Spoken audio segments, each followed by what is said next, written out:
That's mercy. And his faithfulness continues throughout generations. You know, God is faithful.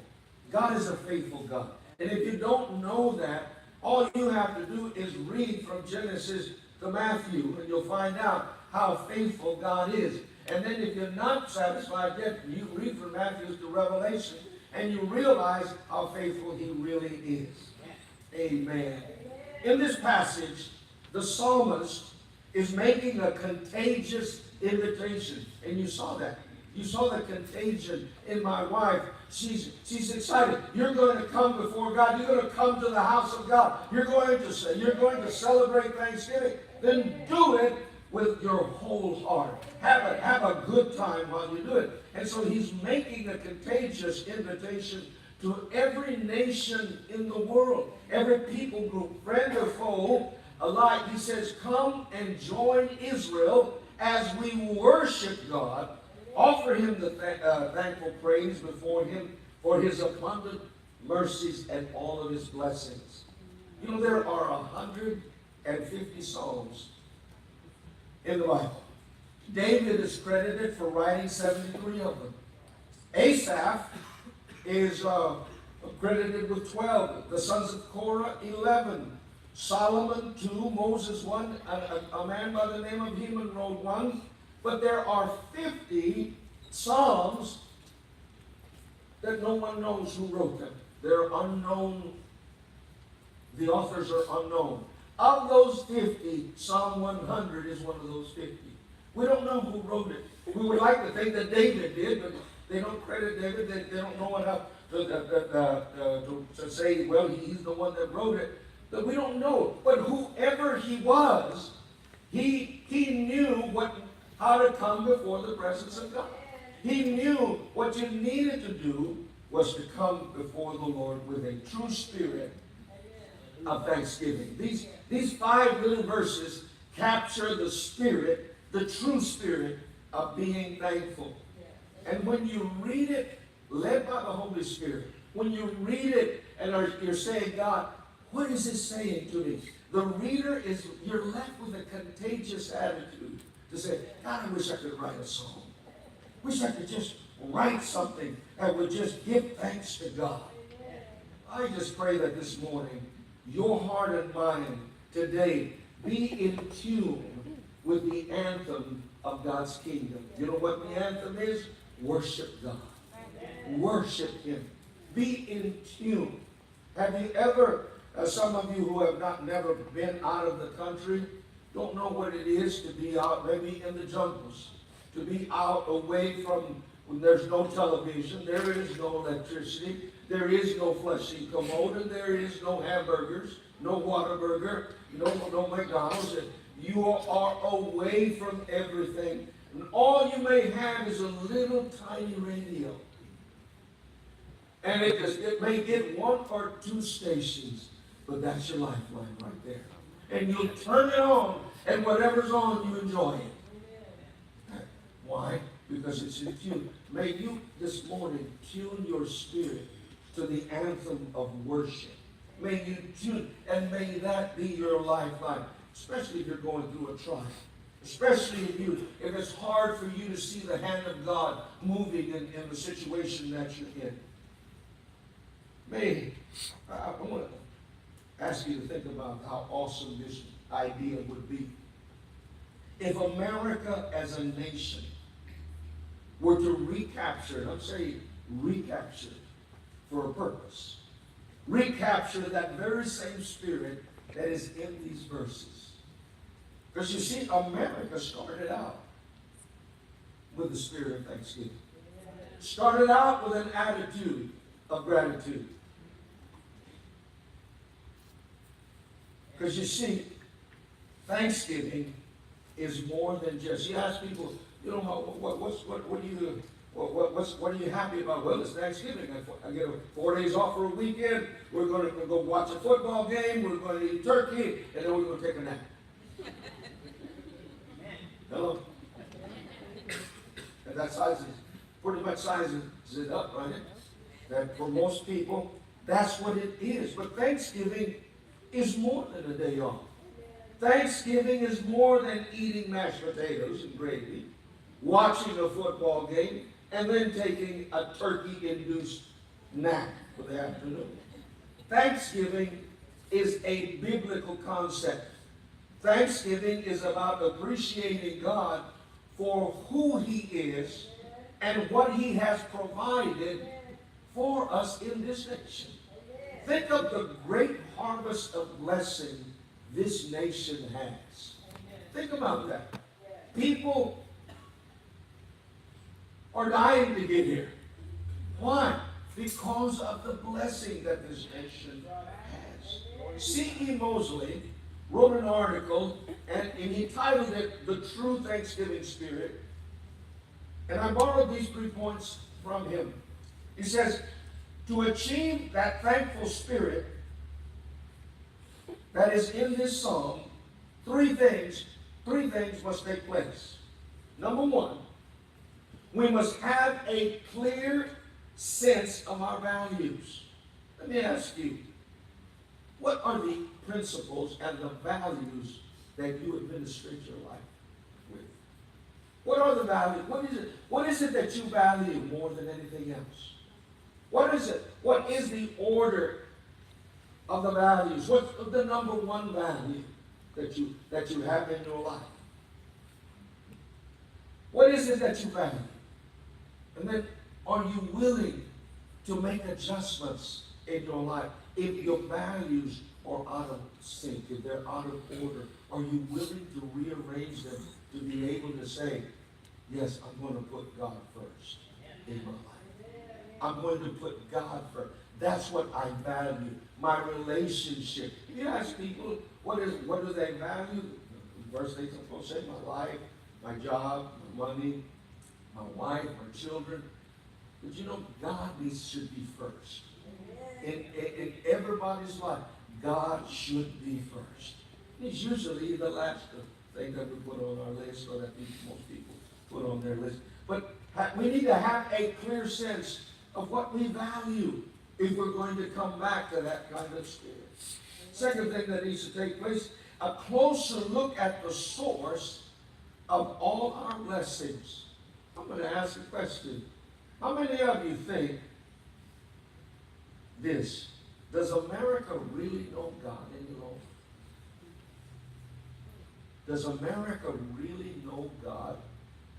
I'm talking about knowing God. Do we acknowledge Him for who He is as a nation? Because you see, God is so much more than a spiritual and material Santa Claus. God is so much more. But many people have the idea, He's just my Santa Claus. He gives me what I want. I pray to Him, but He's much more than that. He is so much more. Oh, that we would come to Him. When you hear the majority of the testimonies, mine included, we come to the Lord because we find ourselves in a pinch. We find ourselves, grandma is dying. Someone in the family just had an accident. Someone is in a terrible situation. Oh, God, I need to come to you. I came to Him because I was dying. Oh, that we would come to God because we want to, not because we have to. That we would come and say, God, I love you. I love you. I know you because I know you. Oftentimes people don't love God because they don't know Him. They don't know He is this estranged spirit, the power that's out there somewhere. When in reality, He wants to reside inside of you. And for you to know Him and to hear Him breathe within you. So then, the third thing that needs to happen is that we need to make an honest examination of our motives and our actions. Let me ask you, what are we doing as a nation? What is it that America is doing as a nation? And why is it that we're doing it? As we prepare to celebrate, Thanksgiving is always the doorway that opens up for the rest of the holidays. I mean, between now and December 31st, you're going to eat with this family or that family, and you're going to eat turkey till you are stuffed with turkey. You know, when you want ham or tamales or, a song was written and it doesn't snow in Houston. Don't look for snow. Okay, but we celebrate with flip-flops and tamales here in Houston. But we celebrate. But what are our motives? What are the motives? Let us develop a true spirit of thanksgiving. I heard this story and I want to share it with you because it goes along with the message. There's a story about a man by the name of Louis DePaola. It's a true story. It's about an immigrant man who is the model of a thankful individual for living in this nation.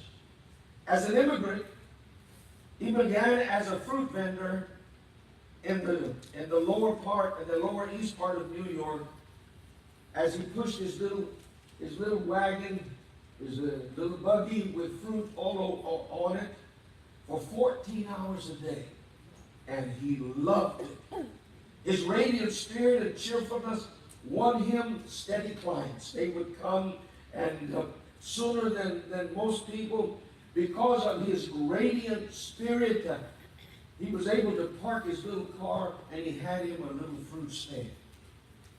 After the fruit stand was successful, he bought him a business, and he began to grow phenomenally. And so he did this all along while he was smiling, and he was enjoying, and he was just glad that he lived in America. He became wealthy, even though he was unlearned, he hadn't been taught how to be a businessman. He became wealthy, but one day, 1929 came. And those of you that are not familiar, there was the Great Depression back in 1929. And that disaster cost Mr. DePaola all of his clothes. He had to close his stores. He lost his stocks. He lost his savings. But he continued with a radiant attitude. He continued with a smile before him. And he went back to his little fruit stand. He went back to selling where he had begun. And when he was asked, somebody asked him, well, how do you feel now? And this was after he took some time to answer. He said this: when I came to America, my pockets were empty. They are empty again. Has America taken anything away from me? No. See, it is not what is in my pockets that gives me joy. It is to be a man among equals. Here in America, I am still a man. And I thank God every day that I live in this wonderful country called America. See, this is the true spirit of thanksgiving to God here in America. Now, many of you come from, or some of you come from different countries where you don't have this custom.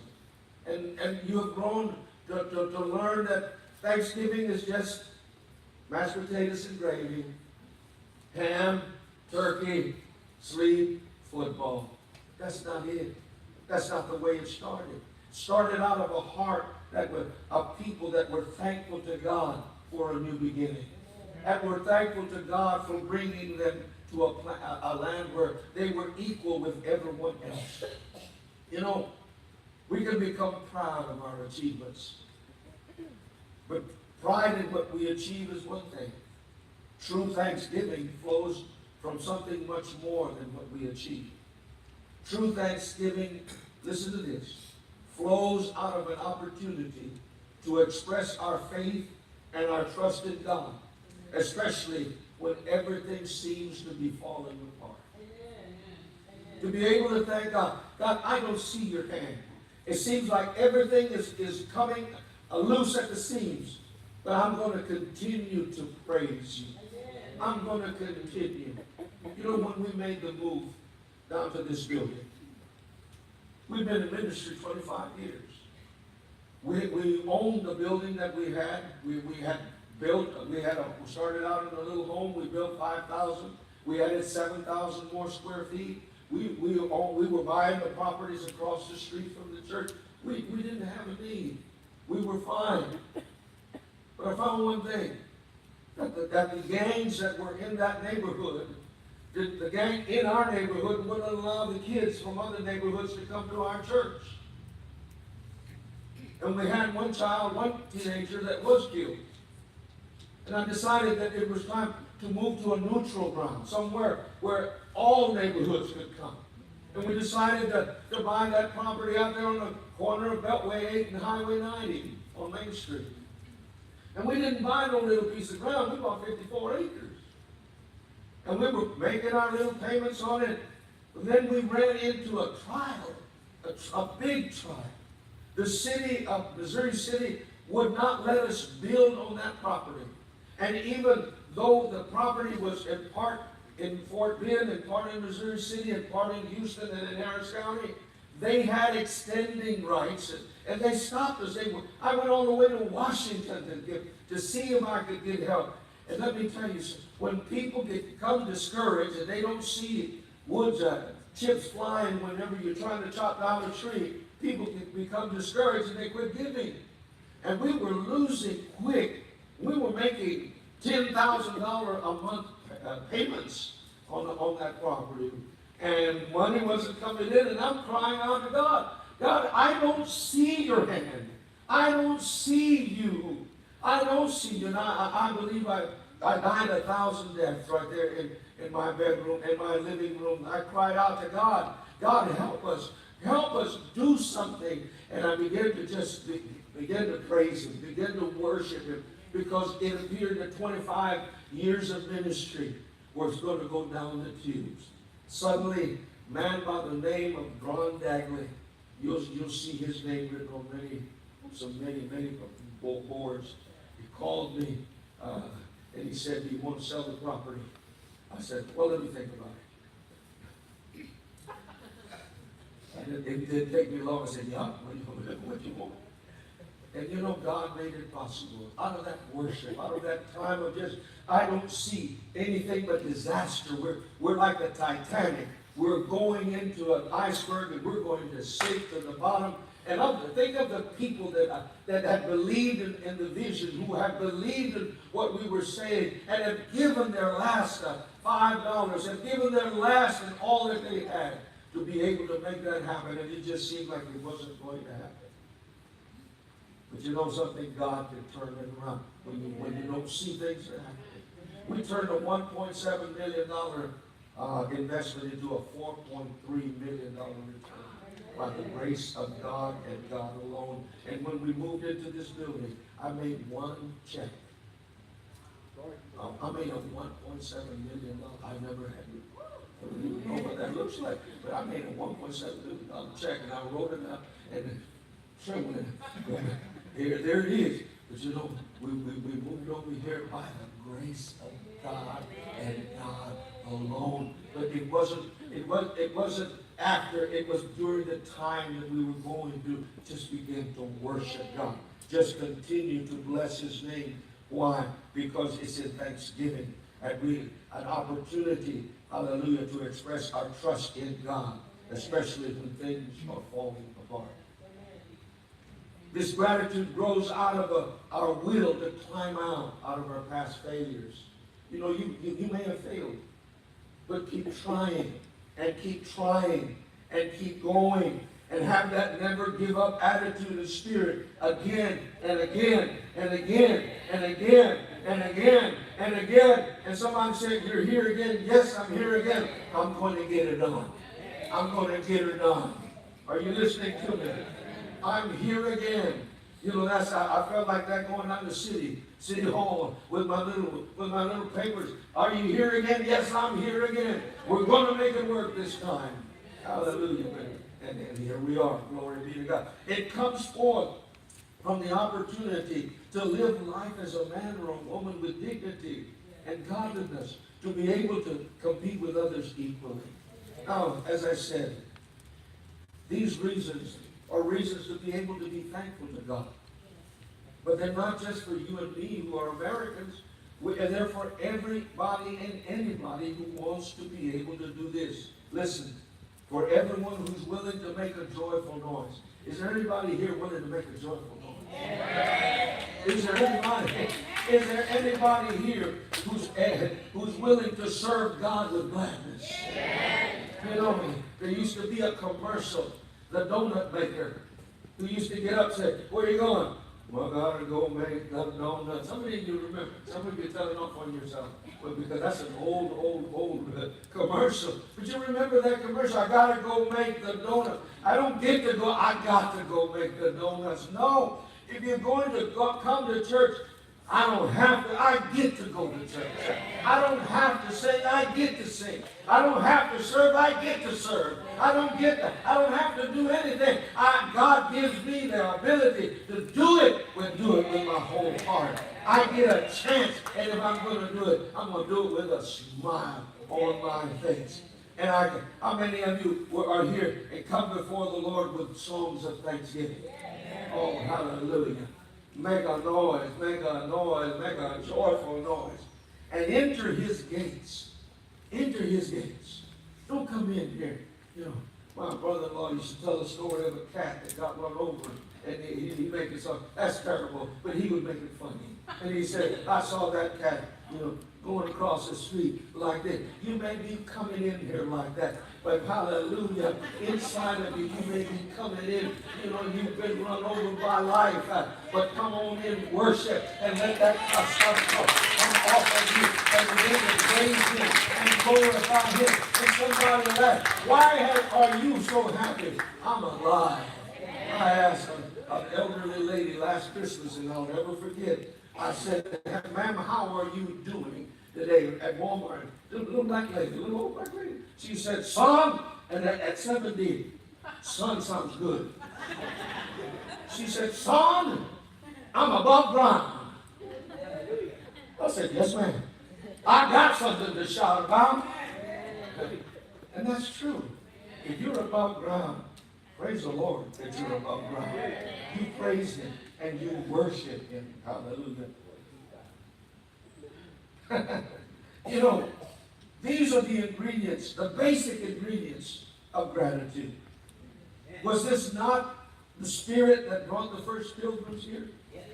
Was it not, hallelujah, the same spirit that brought Mr. Di Paola here?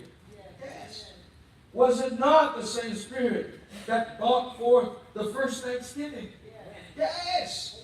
I want to conclude with this. Listen to this. Everybody, please listen to this.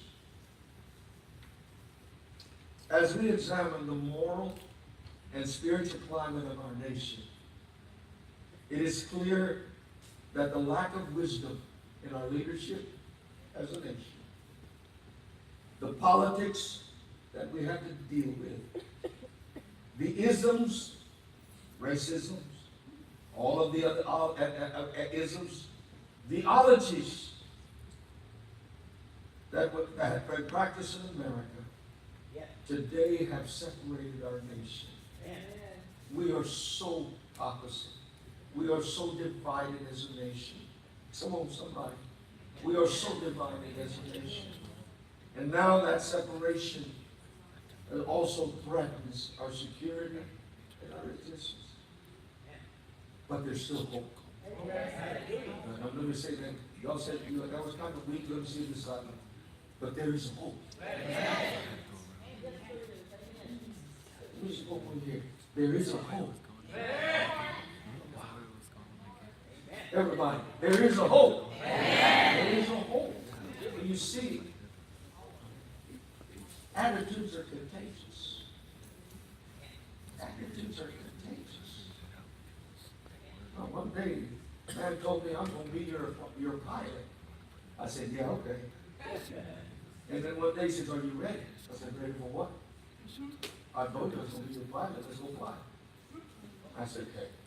I jumped out of more airplanes that landed. I was a paratrooper, so I'm not afraid to get on an airplane. The only thing was that I didn't have a parachute in this one. And ever so often, we'd be flying in the plane and he'd reach down. Well, it was to his right. He'd reach down and he'd pull on his wheel. I didn't say anything.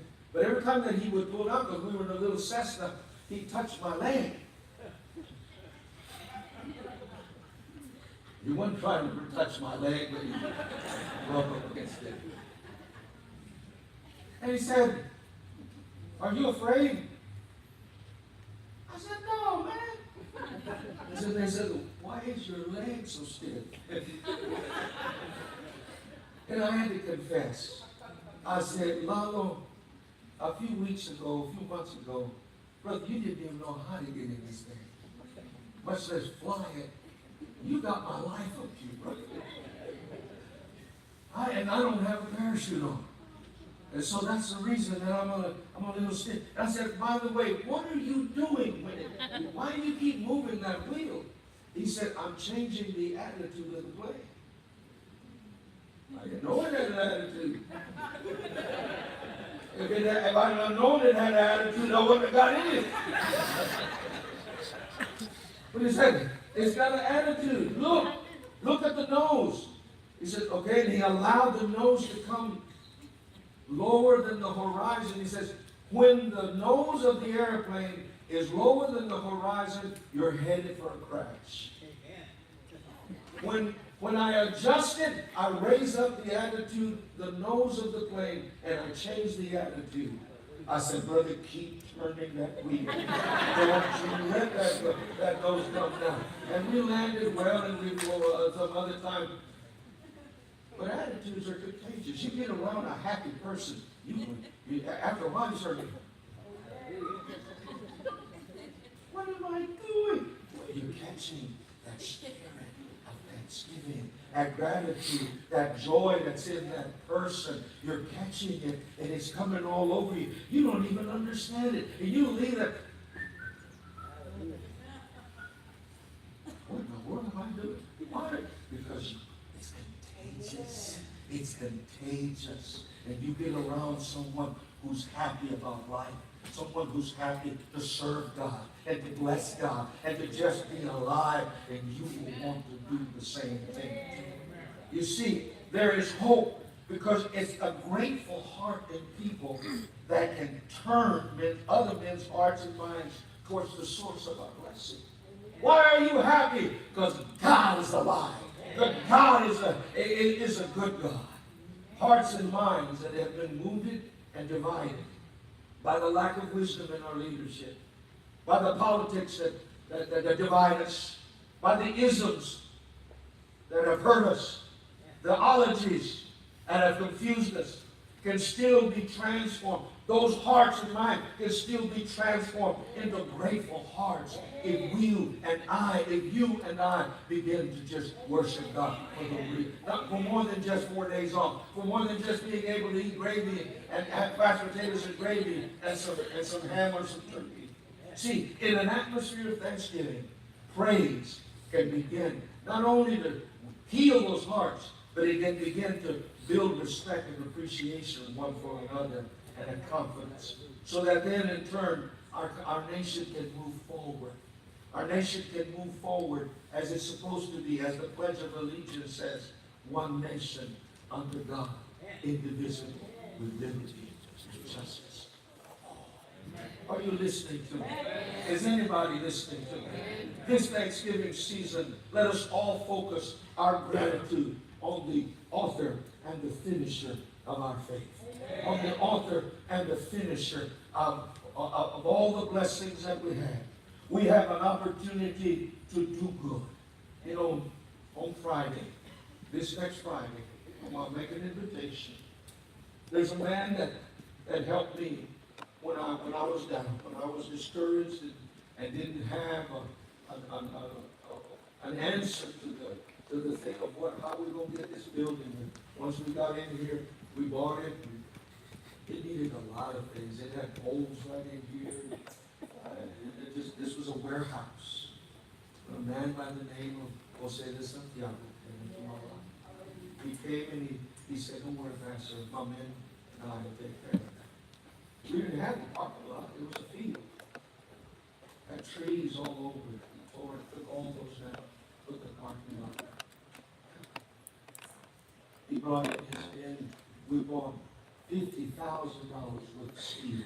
So you're looking at $50,000 right there. In fact, $55,000. He picked it up, put those poles up, got the poles out, did all of that. And he did many other things. But since then, Jose de Santiago has had a stroke. And then he had another stroke. And then he had another stroke. Right now, Jose, he can't walk. He can't even talk. He's in a wheelchair, and he has to move with his fingers so that he can drive around. In this last storm, knocked a tree down in the backyard and smashed part of his house. From what John has gone down there to see it, there's a hole in the living room, in the living room, in the ceiling, and it's now making a hole in the floor. On Friday, on Saturday, all of the men are going to be at this address. 5927 Jovis. We'll be there at 8 a.m. We'll be there because we're thankful to God. You're in this building because God put that man in my life. We're here, and we're going to go to express our thanksgiving, not just as a word, but as an action. We're going to be there, cutting trees, cleaning. And ladies, if you want to get your hands dirty, come be part of this. If you don't want to, just send some food. We'll be hungry, hallelujah. And we'll eat everything that you eat. Okay? It's you go down 45, go down to Alden Westfield. Take a right, Alden Bender. Go to Alden Bender. Take a right on Alden Bender. I'll give you Mexican directions. You keep going. These Venezuelans will do this, and so will Hondurans. Go that way. You go straight down Alden Bender till you get to the Dairy Queen. Don't stop at the Dairy Queen. But you'll know you're on the right track. Then you'll pass a little bridge. And then there'll be a little Mexican restaurant. Little Mexican, don't stop there either. Unless you're bringing breakfast, unless you're going to buy breakfast for everybody. But go to the, right beside the restaurant is another building, and then there's a street. Take a right, the first house on the left, right there on the right. That's his house. That's his house right there. It's the easiest way. 45 only then. Please come and be a part of blessing these people who have blessed you. Let God use them. Now let God use you. And when people ask us, why are you doing this? Because our God is good. Our God is good. Our God is good. Would you put your hands up? Maybe you've been hurt by the isms and theologies and the politics. You've been divided. You just don't know which way to move. You move to the right or you move to the left, and you're, excuse the word, but it is, you're damned if you move one way, you're damned if you move the other. I'm giving you another direction. God's giving you us another direction. Let's move towards Him. Let's move towards Him with thanksgiving. And let other people, Jesus said, if I be lifted up, I will draw all men unto me. Let us lift up the name of Jesus and let Him draw the people, regardless whether they are on the right or the left, whether they're Democrats or Republicans. Let's lift up the name of Jesus together. Are you listening to me? I want you to pray this prayer. Heavenly Father, I am thankful that I have the opportunity to hear this message. I purpose in my heart and in my mind to lift up Jesus. Allow him to fill my heart with joy and gladness, to come before your presence with a heart of gratitude, a heart filled with thanksgiving, to thank you for who you are, all the blessings that you have given us. Thank you, Father. Thank you, Father.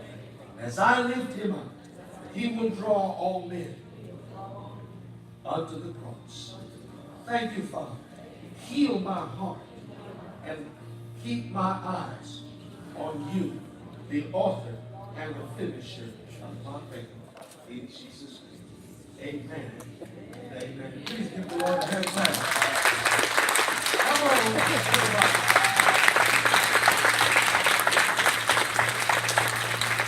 We're going to sing this song. I want you to rise. You are not a God created by human hand. You are not a God dependent on any mortal man.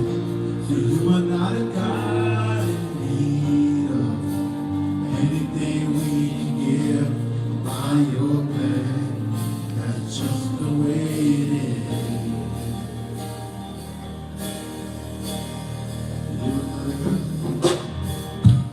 You are not a God created by human hands. You are not a God dependent on any mortal man. You are not a God in need of anything we can give by your way. That's just the way it is.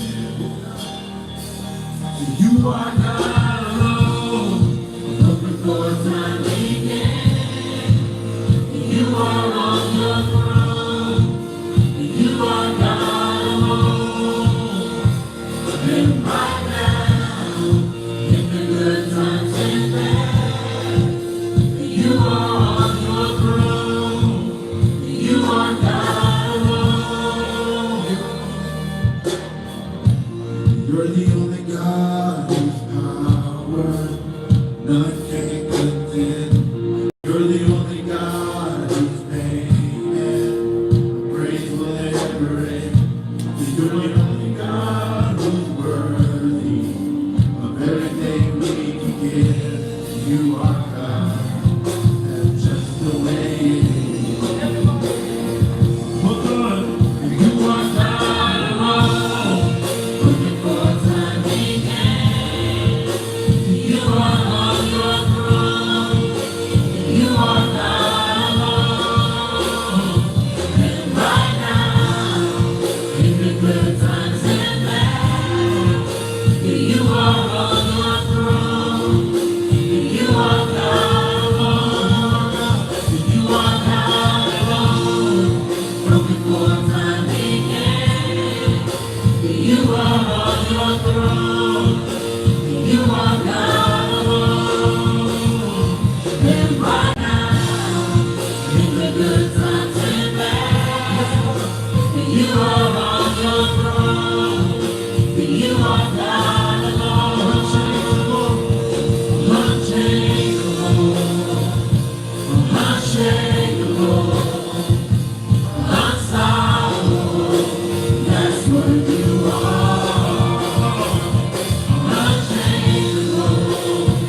you are on your throne.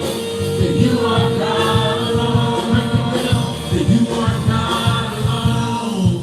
From before time began. That you are on your throne. That you are God alone. And right now, in the good times and bad, that you are on your throne. That you are God alone. You are God. From before time began. That you are on your throne. That you are God alone. And right now, in the good times and bad, that you are on your throne. That you are God alone.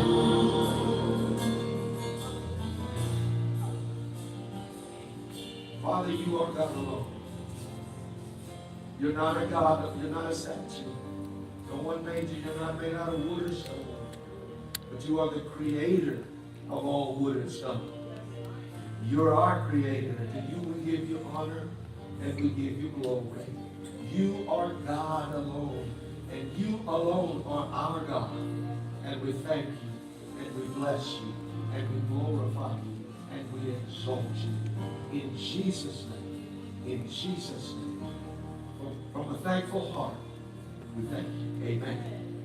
Amen. With every head still bowed, every eye still closed, is there anyone here who would say, Pastor, if I were to die, I don't know where I